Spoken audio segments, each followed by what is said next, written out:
घर और किचन के मुश्किल भरे कामों से अगर आप भी परेशान हैं, तो बस ये वीडियो आपके लिए है। नमस्ते दोस्तों, मैं हूँ छाया और आपके अपने चैनल छाया रसोई में एक बार फिर से आपका बहुत-बहुत स्वागत है।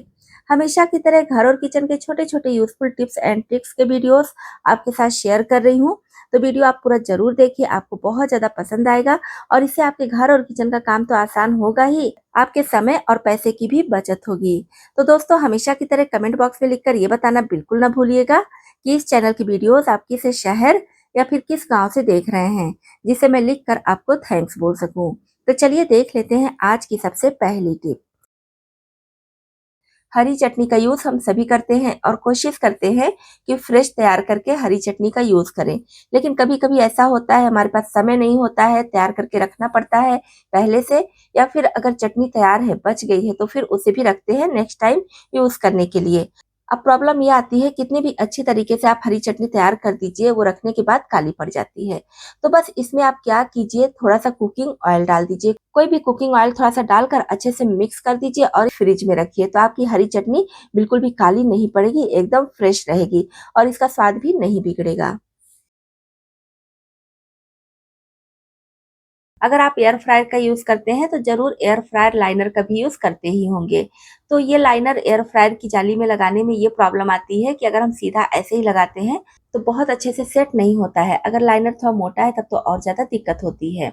तो क्या कीजिए, एयर फ्रायर लाइनर लीजिए और हल्का सा इसको इस तरह से मोड़ चिमोड़ दीजिए। उसके बाद इस बास्केट में लगाइए तो बहुत अच्छे से सेट हो जाएगा। कोई भी रेसिपी बनाएंगे तो बहुत अच्छे से बनेगी। और कहने को छोटी सी टिप है लेकिन कमाल की टिप है, आप भी अपना कर जरूर देखिए। जैसे कि इस तरह का स्टील का डिब्बा हम सभी के घरों में होता है, स्टील का या फिर प्लास्टिक का, इसको रोटी वाला डिब्बा भी बोला जाता है। तो अगर आपके घर में भी है तो ये छोटा सा आइडिया जरूर अपना कर देखिए। इस तरह से छोटा वाला डिस्पोजेबल ग्लास ले लीजिए और एक एक करके इसमें लगा दीजिए जितना आ जाए।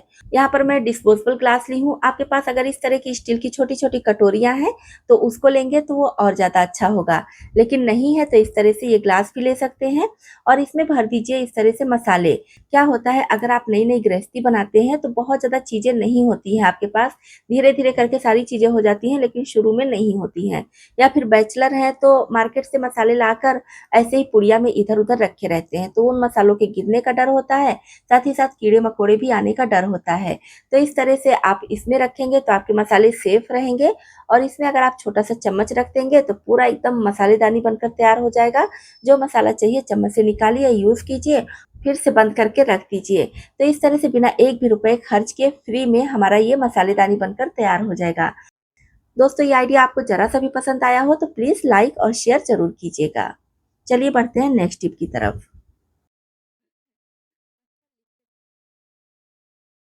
पाउच वाले लिक्विड जेल का यूज हम सभी अपने किचन में कभी ना कभी करते हैं। तो जब ये जेल खत्म हो जाता है तो पाउच को फेंक देते हैं। लेकिन फेंकने से पहले ये वाली टिप जरूर देखिएगा। लगता है कि जेल खत्म हो गया लेकिन इसमें काफी ज्यादा जेल होता है, तो क्या कीजिए, इसको इस तरह से कट कर लीजिए और उसके बाद इसमें डाल दीजिए थोड़ा सा पानी। जिस हिसाब से आपका पाउच है उसके हिसाब से आप पानी डाल दीजिए। ये छोटा वाला पाउच है तो मैं यहाँ पर बहुत थोड़ा सा पानी डाल रही हूँ। अच्छे से इसको सेक कर लीजिए और उसके बाद इस तरह का कोई छोटा बॉटल ले लीजिए, कोल्ड ड्रिंक का या फिर पानी का, जो भी आपके घर में है, और ये जो लिक्विड जेल वाला पानी है इसमें डाल दीजिए। उसके बाद ढक्कन में एक दो छेद कर लीजिए आप अपनी ज़रूरत के हिसाब से। मैं यहाँ पर सुई से छेद कर रही हूँ, कोशिश कीजिए कि सुई से ही छेद कीजिएगा। अगर बहुत ज़्यादा बड़ा छेद हो जाएगा तो ये जेल ज़्यादा निकलेगा। इसके रैपर को हटा दे रही हूँ। तो देखिए, जो पाउच बेकार था जिसको हम फेंकने वाले थे उसमें से कितना ढेर सारा लिक्विड जेल निकल गया है। वैसे भी हम लिक्विड जेल का यूज़ थोड़ा सा पानी मिलाकर ही करते हैं। तो इस तरह से आप इसको बॉटल में भर कर रख लीजिए और जब भी आपको कोई बर्तन धुलना हो थोड़ा सा स्प्रे कीजिए। देखिए कितनी आसानी से ये निकल रहा है, क्योंकि सुई से हम छेद किए हैं। और इस तरह से अपने बर्तन को साफ कर लीजिए। तो जो लिक्विड जेल हम फेंकने वाले थे उसका यूज़ इस तरह से कर सकते हैं। तो आपके घर में भी अगर लिक्विड जेल का पाउच पड़ा हुआ है तो इस आइडिया को अपनाकर जरूर देखिए। इससे पाउच में पड़ा हुआ लिक्विड जेल बेकार नहीं होगा, जिससे हमारे पैसे की बचत होगी। जैसे कि यहाँ पर देखिए, लोअर ली हूँ, लोअर के बजाय सलवार, पेटीकोट या फिर इस टाइप के नाड़े वाली चीज पहनने में ये प्रॉब्लम आती है कि एक साइड से नाड़ा खिंच जाता है और दूसरे साइड का अंदर चला जाता है। तो उसको निकालने में काफी ज्यादा दिक्कत होती है। फिर पूरे नाड़े को बाहर निकाल कर उसके बाद फिर से डालते हैं तो इसमें काफी ज्यादा समय लग जाता है। तो इसके लिए बहुत ही बढ़िया और बहुत छोटी-सी टिप आपके साथ शेयर कर रही हूँ। चाहे तो पेटीकोट हो गया या फिर सलवार हो गया या फिर लोअर हो गया, मतलब इस तरह के नाड़े वाली कोई भी चीज़ है, तो क्या कीजिए, इसको इस तरह से आधे पर से कर लीजिए, मतलब कि नाड़े को एकदम बराबर आधा-आधा करके बाहर की तरफ निकाल दीजिए जैसे ये वाला है, और पीछे के साइड से एकदम बीच में इसको पकड़िए इस तरह से। सुई धागे से 2-3 टक लगा देना है। बहुत ज़्यादा सिलाई करने की ज़रूरत नहीं है, बस इस तरह से 2-3 टक लगा दीजिए और ये मजबूत हो जाएगा। क्या होगा, ये नाड़ा खींचेगा नहीं। एक साइड से अगर किसी कारण से खींच भी जा रहा है, तो यहाँ पीछे साइड में हम सिलाई किए हैं जिसकी वजह से अंदर बिल्कुल भी नहीं जाएगा। और आपको जितनी ज़रूरत हो उतना इसको टाइट भी कर सकते हैं या फिर ढीला भी कर सकते हैं। तो इस तरह से इसको कितना भी खींच कर देख लीजिए, नाड़ा बिल्कुल भी अंदर नहीं जाएगा। कहने को छोटी-सी टिप है लेकिन बहुत ज़्यादा कमाल की है। तो इसको आप भी अपना कर ज़रूर देखिए। चलिए बढ़ते हैं नेक्स्ट टिप की तरफ। ये वाली टिप हमारी कोल्ड ड्रिंक के बॉटल को लेकर है। मैं यहाँ पर कोल्ड ड्रिंक का बड़ा वाला बॉटल ली हूँ, आप चाहे तो पानी का बॉटल भी ले सकते हैं और साइज़ भी आप अपने हिसाब से रख सकते हैं। तो इस बॉटल को हमें कट करना है, तो कट करने के लिए पहले देख लीजिए कि कहाँ से कट करेंगे जिससे अच्छे से ये सेट हो जाए। जैसे कि बीच में आप देख पा रहे होंगे थोड़ा-सा पतला है, दोनों साइड में थोड़ा-थोड़ा मोटा है। तो जहाँ से आगे वाले भाग में ये मोटा है वहीं से कट करेंगे, क्योंकि इसका एक कैप जैसा तैयार हो जाएगा, तो इसमें हमें फिट करना रहेगा। उस हिसाब से आप देखकर कट कीजिएगा। पानी की बॉटल का शेप थोड़ा-सा अलग होता है, तो आप अगर उसको ले रहे हैं, तो उसमें भी अच्छे से चेक करके फिर आप कट कीजिएगा, जिससे कि ये जो कैप निकले, इसमें बढ़िया से फिट हो जाए। तो यहाँ से कट करके इसको अलग कर देंगे। चाकू गरम करके कट करेंगे तो बहुत आसानी से कट हो जाता है।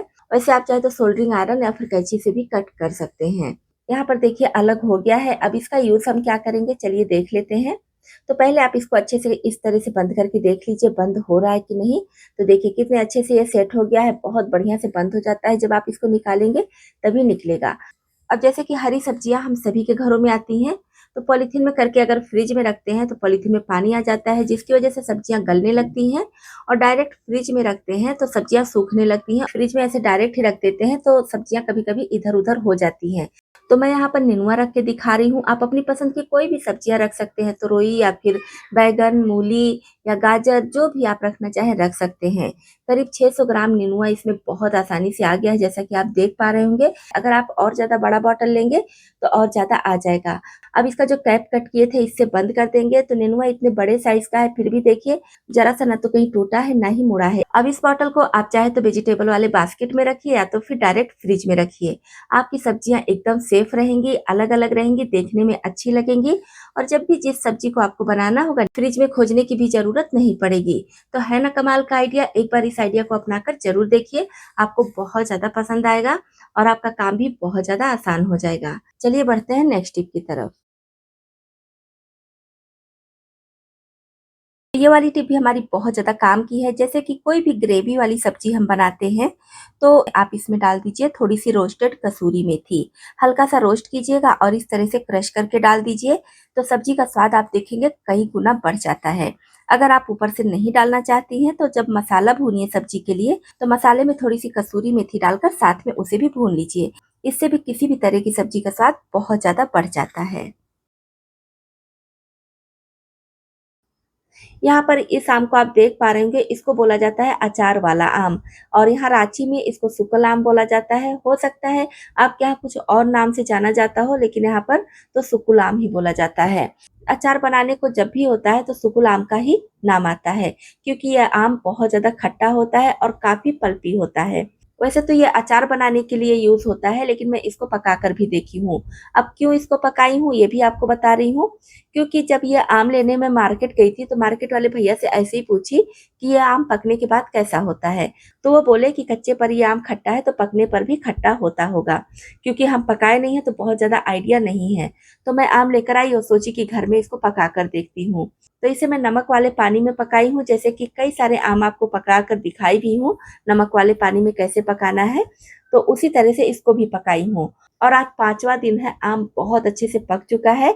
सबसे पहले तो ये आम बहुत ज़्यादा पल्पी है और इसकी गुठली जो है बहुत ज़्यादा पतली है। जैसा कि आप देख पा रहेंगे कितने बड़े साइज़ का आम है, और ये जो आम है ना, एक आम आधा किलो का है। साइज़ कैमरे में शायद आपको ना समझ में आए, लेकिन एक आम आधा किलो का है, पूरे 1.5 किलो आम है ये। इसे मैं देखिए कट की हूँ, कितने बड़े-बड़े पीस इसके तैयार हुए हैं। अब मैं थोड़ा-सा खाकर आपको बताती हूँ कि इसका स्वाद कैसा है। तो दोस्तों इसका स्वाद यकीन मानिए इतना ज़्यादा बढ़िया है, इतना ज़्यादा मीठा है कि बिल्कुल भी यकीन नहीं हो रहा है। जैसे ये आम कच्चे पर तो बहुत ज़्यादा खट्टा होता है, लेकिन पकने पर उतना ही ज़्यादा मीठा है। तो अगर आप भी ये वाला आम पकाए हैं तो कमेंट बॉक्स में लिखकर ज़रूर बताइएगा। मैं तो पहली बार पकाई हूँ और मैं किसी से सुनी भी नहीं हूँ कि सुकुल आम को पकाकर खाया जाता है। तो मेरे दिमाग में आया, ऐसे ही मैं पकाई, लेकिन यकीन मानिए बहुत ज़्यादा बढ़िया है। स्वाद भी बिल्कुल अलग है और बहुत अच्छे में है। बहुत ज़्यादा टेस्टी लगेगा। मेरा बेटा ले गया, पूरा आम खाएगा, उसको बहुत ज़्यादा पसंद आ रहा है। साइड से वो बता रहा है कि मम्मी बहुत अच्छा है ये वाला आम। तो अब ये आम कैसे मैं पकाई थी आपको वो भी बता ही दे रही हूँ। क्या करना है, नमक थोड़ा-सा कटोरी में डालकर और पानी में घोल लेना है। उसके बाद आम को उस पानी में डालकर और निकाल लेना है। नॉर्मल तरीके से पानी को सूख जाने दीजिए और फिर न्यूज़पेपर में इस तरह से लपेटकर किसी गर्म जगह पर रख दीजिए। चाहे तो बेड के नीचे रख दीजिए या फिर ऐसी जगह पर रखिए जहाँ पर धूप ना आती हो, हवा ना आती हो, मतलब गर्मी रहे।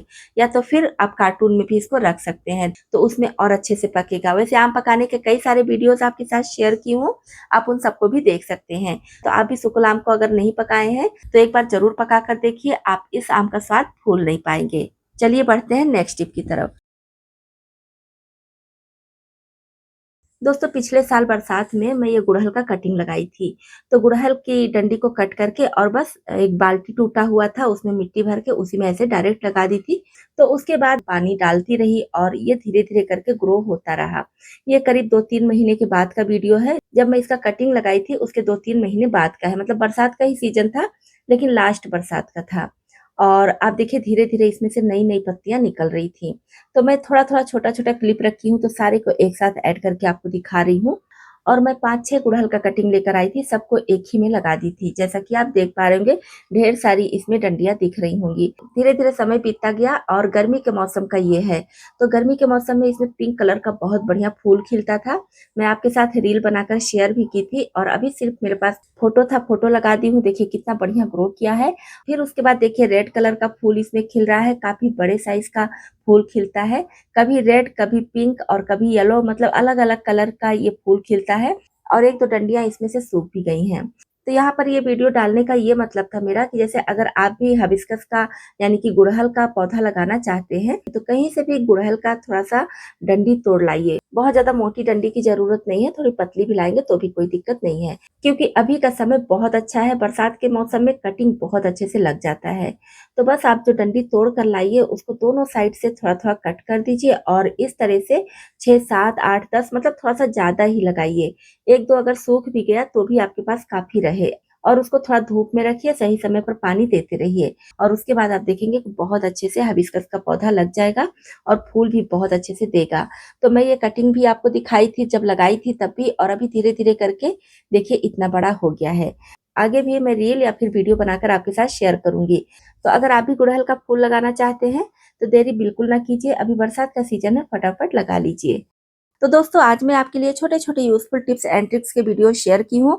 उम्मीद करती हूँ हमेशा की तरह ये वीडियोज़ भी आपको बहुत ज़्यादा पसंद आए होंगे। पसंद आए हो तो प्लीज़ वीडियो को लाइक और शेयर कीजिएगा। इसी तरह से यूज़फुल टिप्स एंड ट्रिक्स के वीडियोज़ देखने के लिए छाया रसोई चैनल को अभी तक सब्सक्राइब नहीं किए हैं तो प्लीज़ सब्सक्राइब कर लीजिएगा।